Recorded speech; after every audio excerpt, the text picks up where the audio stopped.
pela manhã eu quero pensar, meditar com você sobre o seguinte tema: descansando nas promessas de Deus é preciso. E para isso eu gostaria de usar um texto de Jeremias capítulo 29. Jeremias capítulo 29, estaremos lendo a partir do versículo 11. Jeremias capítulo 29, a partir do versículo 11.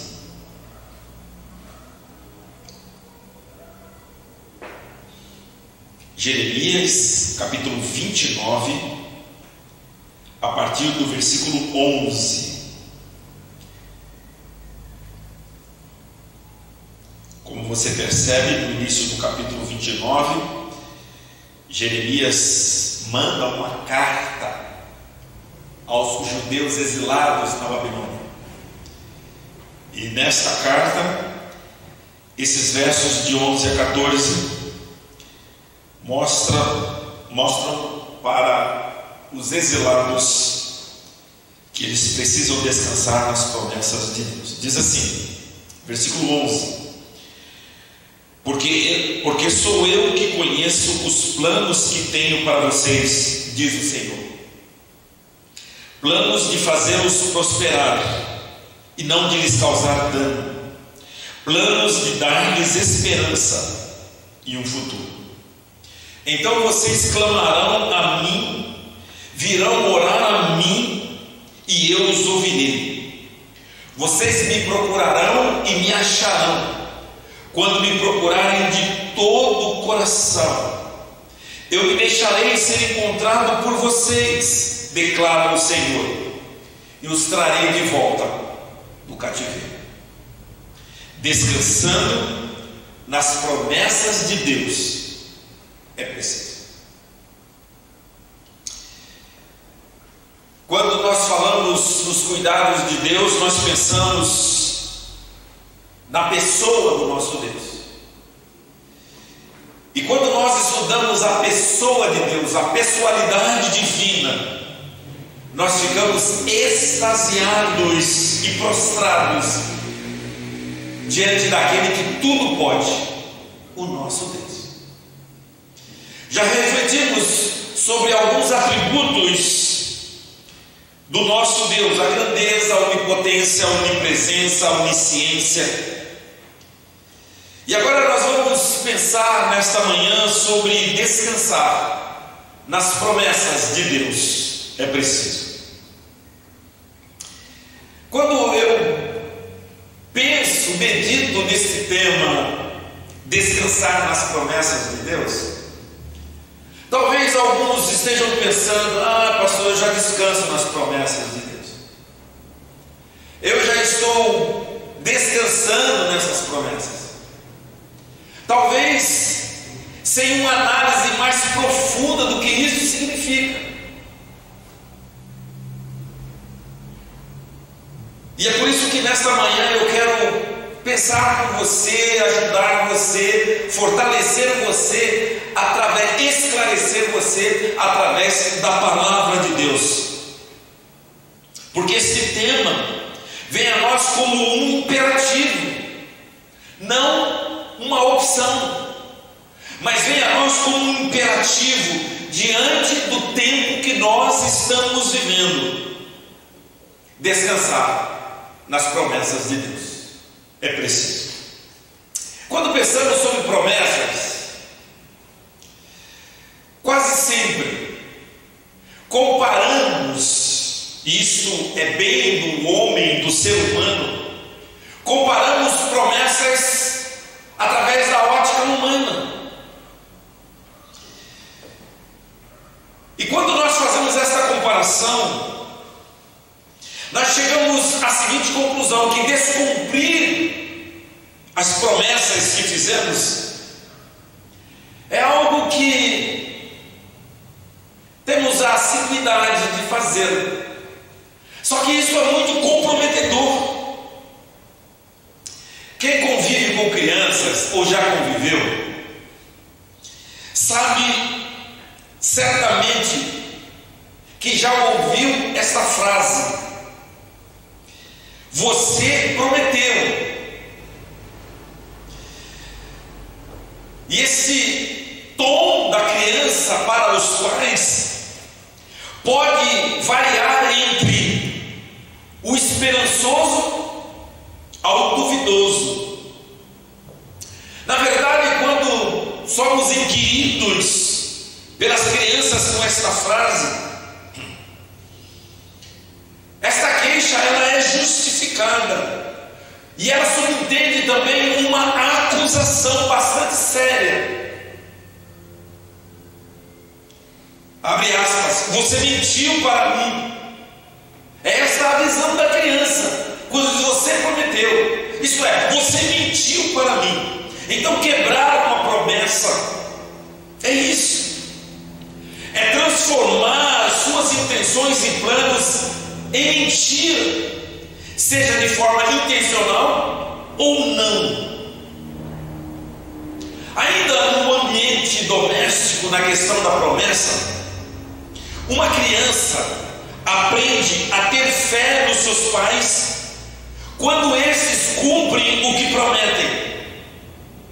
Esta confiança é construída no relacionamento do dia a dia, nas pequenas e nas grandes questões. Quando você traz essa experiência para o lado espiritual, você vai perceber que a minha fé, a sua fé, a nossa confiança em Deus crescem quando eu me relaciono com Ele. Deus faz a parte dele, e quando Ele diz que promete, Ele cumpre. Disso não há dúvida. Nós vemos isso na Bíblia toda, mas muitas vezes, irmãos, nesta associação humana de promessa com a divina de promessa, aí está o grande problema que precisamos meditar. Nesse tempo que nós estamos vivendo, muitas vezes nós nos tornamos incrédulos com as promessas de Deus para nós. Como eu posso então sentir esta promessa, ver esta fidelidade que está na Bíblia para mim? Irmãos, isso só se torna prático na minha vida, na sua vida, se você, se nós nos aproximarmos para ouvir o que Deus tem a dizer e também estivermos dispostos a seguir as suas orientações. Uma das coisas que nós precisamos guardar em nossos corações, amados irmãos, amadas irmãs, queridos visitantes, é que Deus nunca nos dá motivos para duvidar dele. O que Ele prometeu está prometido e vai cumprir, ponto final. Qual deve ser o nosso posicionamento diante disso? Descansar, confiar. Olhando para o povo de Deus, diante do que nós falamos até agora, vamos olhar para os arraiais evangélicos, vamos olhar para os filhos e filhas do nosso Deus.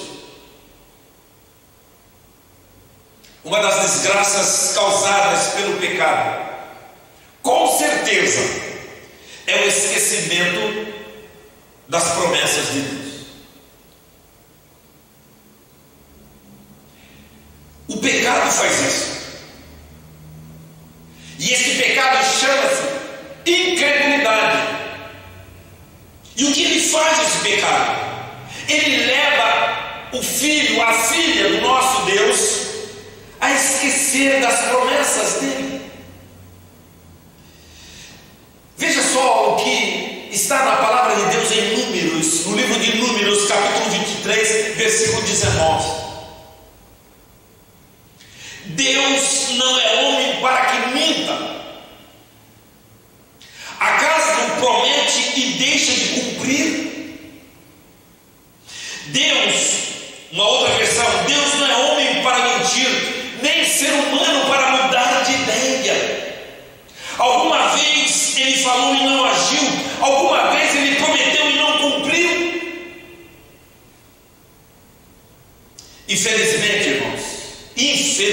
infelizmente, temos esquecido ou não estamos dando importância às promessas de Deus em favor do seu povo, a nós.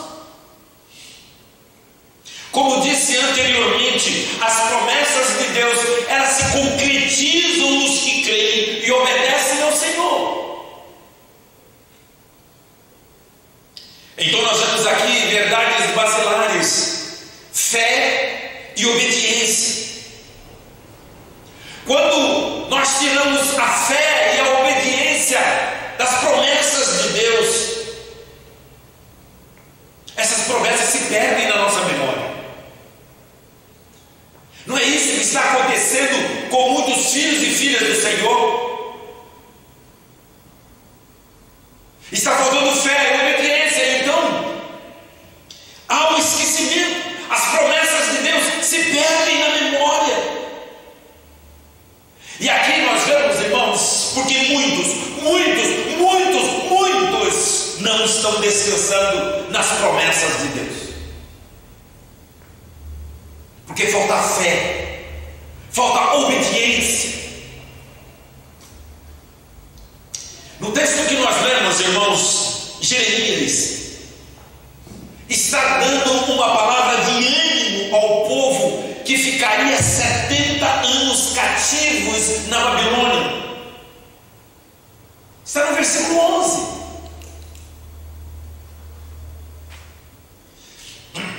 O cronograma divino tinha motivos para ser observado.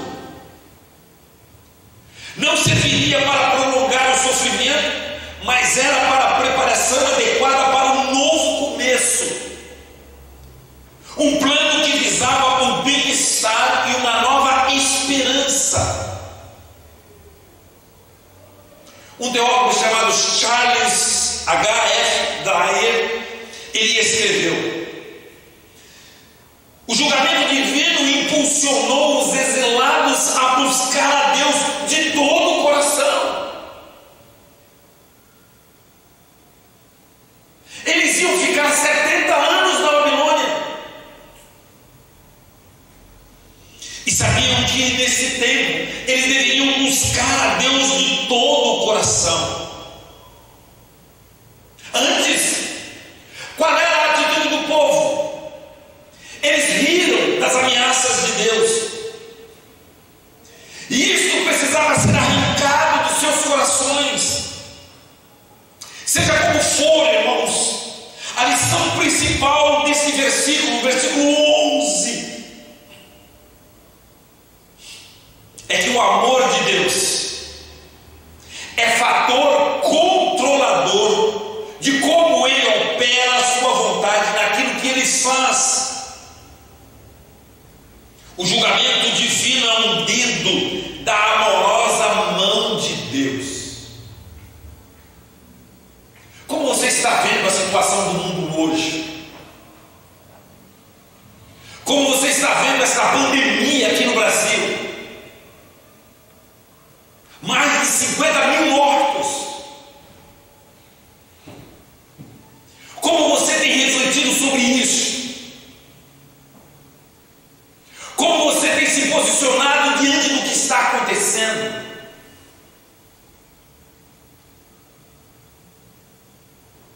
Por favor, eu gostaria que você, diante dos seus pensamentos, da sua meditação sobre o que está acontecendo, veja, acima de tudo, a mão amorosa de Deus com você, por você, para você.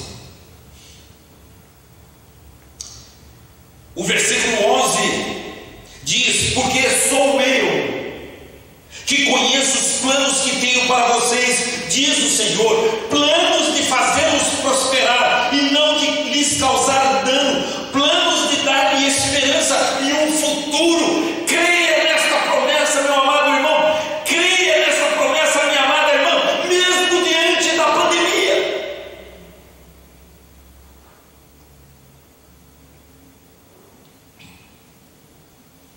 Jeremias, ele continua a mostrar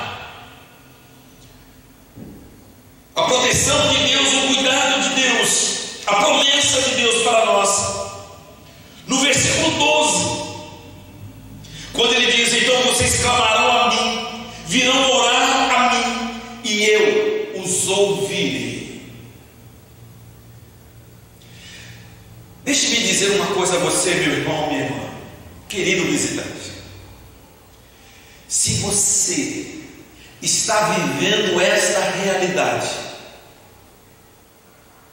e a sua vida de oração não mudou, continua estática, continua fraca, você precisa fazer um exame interior na sua vida. Porque esse tempo, irmãos, deve nos impulsionar a um avivamento. É o que diz o versículo 12. E o avivamento nada mais é do que a volta do povo de Deus a Deus. Se você nesse tempo não voltar ao Senhor, não mudar a sua diretriz, não mudar os seus pensamentos, não mudar a sua forma de agir, tudo isso que está acontecendo não está valendo absolutamente nada a você, nem as promessas de Deus.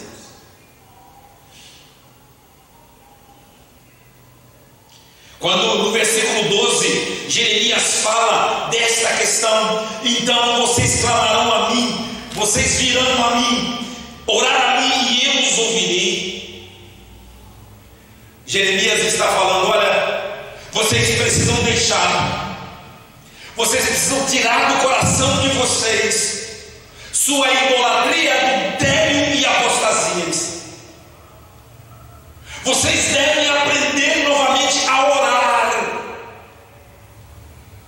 a obter respostas para as suas orações. Esse versículo também, meus amados, é uma lição sobre a oração eficaz. Quando procede de uma vida limpa, quando Deus planeja demonstrar misericórdia, Ele põe no coração de seu povo orar pela misericórdia que Ele planeja exibir. Quando tal espírito de oração é derramado, o que é um sinal seguro para a vindoura misericórdia. A volta do povo de Deus a Deus. Ah, irmãos, como este tempo está a nos ensinar. Como esse tempo precisa mudar aquilo que está dentro de nós, petrificado, duro.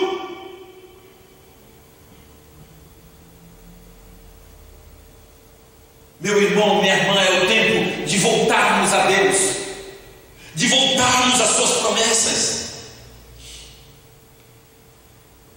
Os versos 13 e 14, eles falam da solução.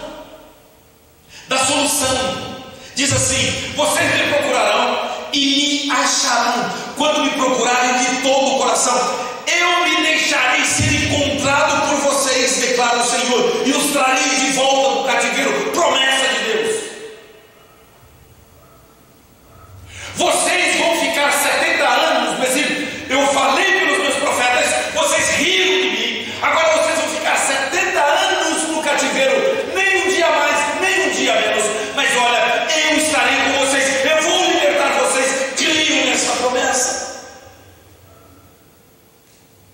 E mesmo diante do cativeiro,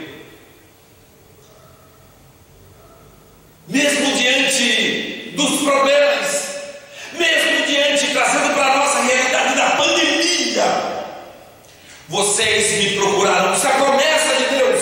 Vocês me procurarão e me acharão quando me procurarem de todo o coração. É o tempo de limpeza, é o tempo de tirar de dentro de nós tudo aquilo que entristece o coração de Deus.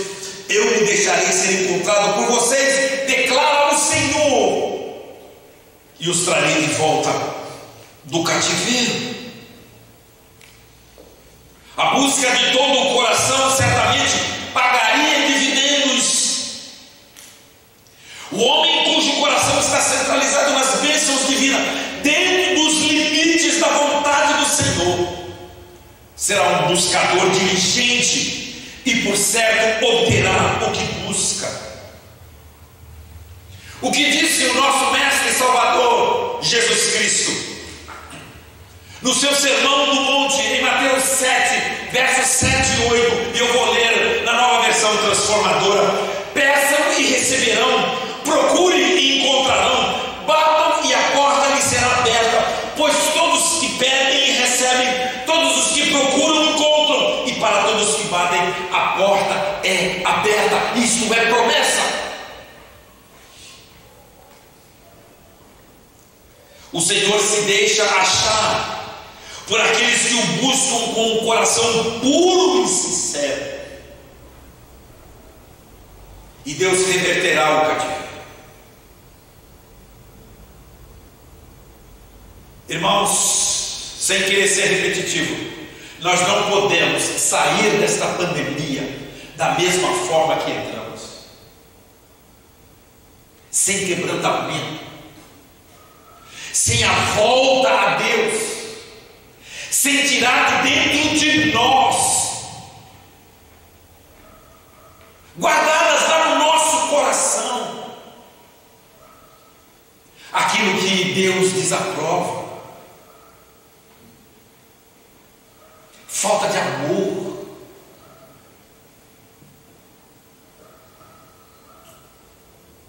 por exemplo, uma vida com o pé na igreja e outro no mundo, uma vida de dualidade,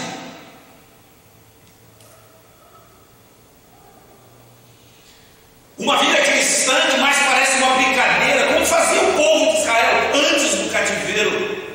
Riram das promessas de Deus, do julgamento de Deus, o que ia acontecer. É por isso, meu amado irmão, minha amada irmã, queridos visitantes, esse é um tempo de descansarmos nas promessas de Deus.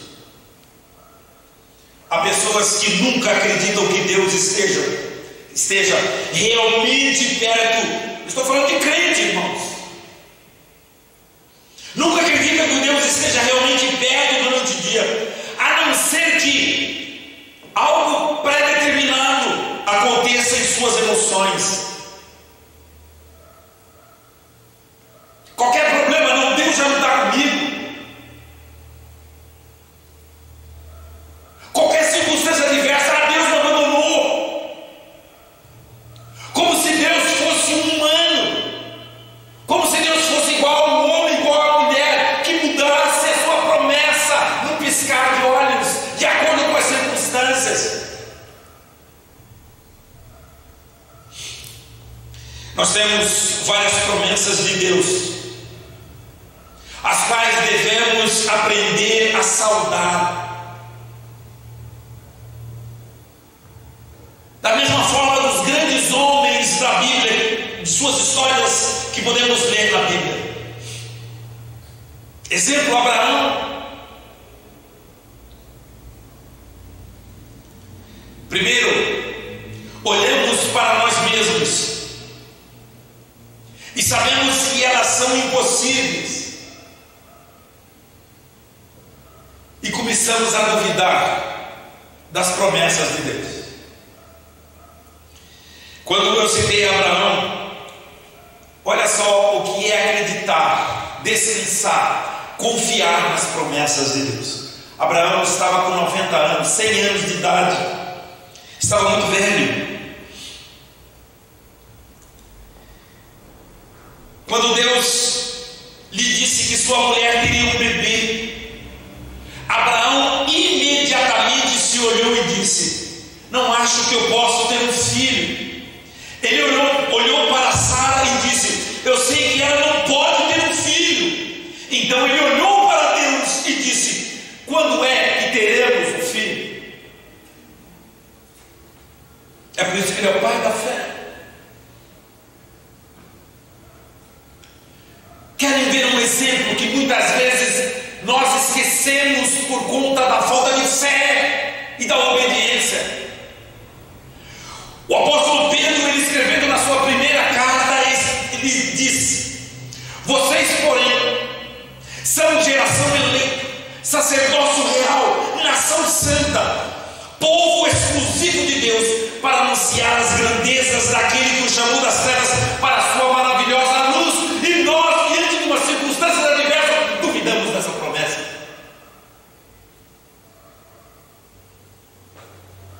Como pode, Senhor?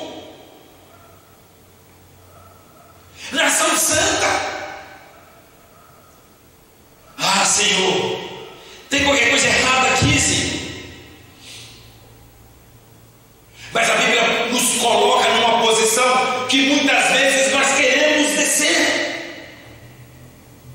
É assim que a Bíblia nos coloca, para que confiemos nas promessas de Deus. Então, é o motivo de não somente crermos, mas nos alegrarmos, agradecer o que somos em Cristo Jesus. Nós somos nação eleita, sacerdócio real, nação santa, povo exclusivo de Deus. É o que nós somos. Só que diante do que nós estamos vivendo, nós duvidamos dessas promessas. Algumas vezes, assim como o Espírito levou Jesus ao deserto para ser tentado, Ele nos leva a um lugar ermo para testar a nossa fé. E o propósito de Deus é nos ensinar a andar pela fé e não por vistas e sentimentos. Daí entra o inimigo e diz coisas, e ele, infelizmente, o inimigo tem feito um arraso em muitas mentes que se dizem cristãs. Então, como faz? Como age o inimigo? Abre aspas. Se você tivesse feito isso ou aquilo, Deus estaria perto de você. Fecha aspas. Se você tivesse mudado para tal e tal lugar, Ele estaria com você. Se você tivesse casado com outra pessoa, as coisas estariam bem melhores. Se você não tivesse falhado com Deus, Ele estaria feliz de estar ao seu lado agora. Se você tivesse orado mais, ou lido mais a Bíblia, ou guardado mais versículos, você estaria sentindo agora a presença de Deus. E isto são insinuações do inimigo. Diante disso, qual a conclusão que a pessoa chega? Ela começa a duvidar até mesmo da sua fé, de ter nascido de novo. Daí você começa a querer fazer alguma coisa para ganhar a aceitação de Deus. Suas promessas esquecidas. Daí você começa a fazer um esforço humano para ser aceito por Deus. Se você tem Cristo como Senhor e Salvador, você já é aceito por Deus. Você é filho de Deus. Você é filho de Deus. Não duvide dessa promessa. Mas qual é a realidade? Qual é a realidade? Quando tudo falha. Alguém está doente. Alguém pegou Covid-19. Alguém isso. O fulano está com câncer. Fulano perdeu o emprego. Meu filho está envolvido com drogas. Problemas de relacionamento conjugais. Daí a gente começa a reclamar, cometendo o erro que vários cometem. No meio da desgraça, no meio dos problemas, não ficamos quietos e esperamos. Como esperamos? A gente passa a culpar Deus. A gente começa a culpar Deus pela situação. Senhor, 50 mil mortos no Brasil pela pandemia. O Senhor é culpado. O Senhor é culpado da minha situação. E chegamos. Você vai dizer, pastor, isso é absurdo. Mas eu estou falando lá do coração. Chegamos até o ponto de ficar com raiva de Deus, culpando de não se importar ou não fazer nada. É o mesmo sentimento do povo de Israel. Como nós pregamos domingo à noite, domingo passado à noite, vocês dizem: é inútil servir a Deus. O que ganhamos quando obedecemos aos seus preceitos e ficamos lamentando diante do Senhor dos Exércitos? Malaquias 3,14. Sério, irracional, sem esperança, torna-se impossível ver a mão de Deus nesse processo. Precisamos estar com os nossos olhos abertos, precisamos descansar nas promessas de Deus, é preciso. Quando Paulo escreve a carta a Filemão, ele deixa claro que está na prisão. Ele mencionou 3 vezes ser um prisioneiro de Jesus Cristo do Evangelho. Paulo não viu um guarda romano no final das suas correntes, mas viu Jesus Cristo.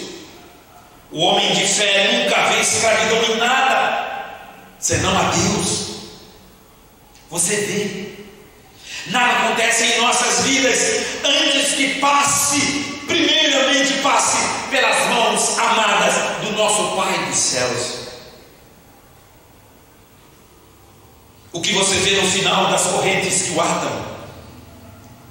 Você vê seu parceiro, sua parceira, seu trabalho, seus pecados, suas derrotas, suas circunstâncias. Ao invés disso, você estaria disposto a ver Jesus Cristo, crer e obedecer às suas promessas. Você sabia que todas as promessas de Deus se cumpriram em Jesus Cristo? Você sabia disso? Olha o que diz 2 Coríntios 1, 20 e 22. E eu vou ler na Bíblia da Nova Versão Transformadora. Olha só que palavras maravilhosas. Irmãos, nós estamos falando em descansar nas promessas. Olha só o que diz o texto: pois todas as promessas de Deus se cumpriram em Cristo, com um alto e claro sim. E por meio de Cristo confirmamos isto, de modo que o nosso amém se eleva a Deus para a sua glória. Quem é como o nosso Deus? Quem é como o nosso Deus? Com suas lições maravilhosas, encaixadas perfeitamente às nossas condições para o seu propósito. É por isso que ainda em 2 Coríntios 4,17, o apóstolo Paulo, abrindo o seu coração àquela igreja e também a nós, ele escreveu: porque a nossa leve e momentânea tribulação produz para nós eterno peso de glória acima de toda comparação. Meu irmão, minha irmã, descanse, não se importe com essa pandemia, não olhe para a pandemia, não olhe o que está acontecendo no mundo, descanse e confie nas promessas de Deus. É preciso. Eu quero concluir, queridos. A grandeza, meu amado irmão, minha amada irmã, a grandeza da fé não é provada no que é recebido, mas em quanto tempo a pessoa consegue esperar sem vacilar até que seja recebido. Assim são as promessas de Deus. Devemos esperar, e a grandeza da fé é provada pela habilidade do cristão em descansar até a colheita, sabendo em todo o tempo que o trabalho deve ser feito, que o trabalho que deve ser feito é sobrenatural, e Deus consegue fazê-lo sozinho. Descanse, descanse. Ele prometeu, Deus prometeu, Ele vai cumprir. Descanse nisso. Uma vez completada a nossa lição de fé, estaremos muito mais aptos a aceitar, sem questionamento, tudo o que Deus nos diz. Estaremos mais bem equipados para não confiar nos nossos ídolos, não confiar no que sentimos, ou até mesmo no que vemos. Entenderemos que devemos confiar, descansar somente em Deus. Daí saberemos que a realização da nossa fé não é maior que as promessas de Deus. Meu irmão, minha irmã, que essa palavra possa fortalecer você, que você possa ter fé e obedecer nas promessas de Deus. Ele prometeu, Ele vai cumprir. O nosso Deus, Ele é um Deus de uma só palavra. Se Ele promete, Ele cumpre. E Ele é o Deus de promessa. Ele é o Deus da aliança.